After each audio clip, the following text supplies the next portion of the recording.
This third talk is all about the aspect of just culture that reason would call an individual violation. And this is a violation where it's not caused by the environment, it's not an unintentional error, it's not triggered by the organisation, but the individual commits a violation. What's interesting though is when you look into this, you'll often find that the individual has a reason for what they've done that would apply to lots of other people as well, and the equivalence rule is triggered. This is because in certain situations, individuals can be tempted to cut corners. Now, Oscar Wilde used to say that he could resist everything except temptation.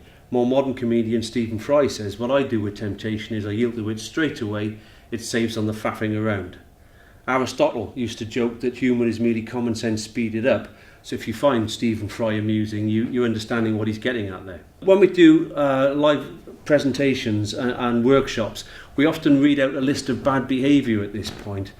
Speeding in cars, poor sexual behaviour, drinking too much, smoking, taking drugs, breaking New Year's resolutions that you genuinely mean. And the trick we do is to get everybody to stand up and then sit down if they're guilty of any of them. And of course everybody always sits down. One or two will be innocent of everything but sit down just to stay with the group. But what you'll find is 2 or 3 will be tempted to shout house because they'll be guilty of absolutely all of them. The rest of us are somewhere in the middle usually. So in that list, what you've got is you've got soon, certain and positive payoffs for those unsafe or unhealthy behaviours. Now unfortunately the delayed, uncertain and negative payoffs can be really unfortunate when we're talking about diabetes, heart disease, cancers and so on. But what we do is we tend to respond to the soon, certain and positives.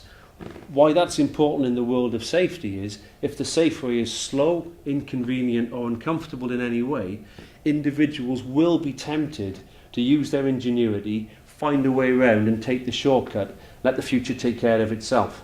Unfortunately, in doing that, of course, unsafe behaviours and unhealthy behaviours mount up, and sooner or later somebody gets hurt or somebody gets ill. But we respond very much to the short-term consequences of that temptation. So, in summary, we know that if the safe way or the healthy way is slow, inconvenient or uncomfortable in any way, people will be tempted to cut a corner, to take a shortcut. Heinrich's triangle fills up, and sooner or later people get hurt. So, we're often asked for magic bullets on our travels, and really the closest thing that we do have to a magic bullet is the anything slow, uncomfortable or inconvenient about doing this job safely question. The answer to that will nearly always be yes.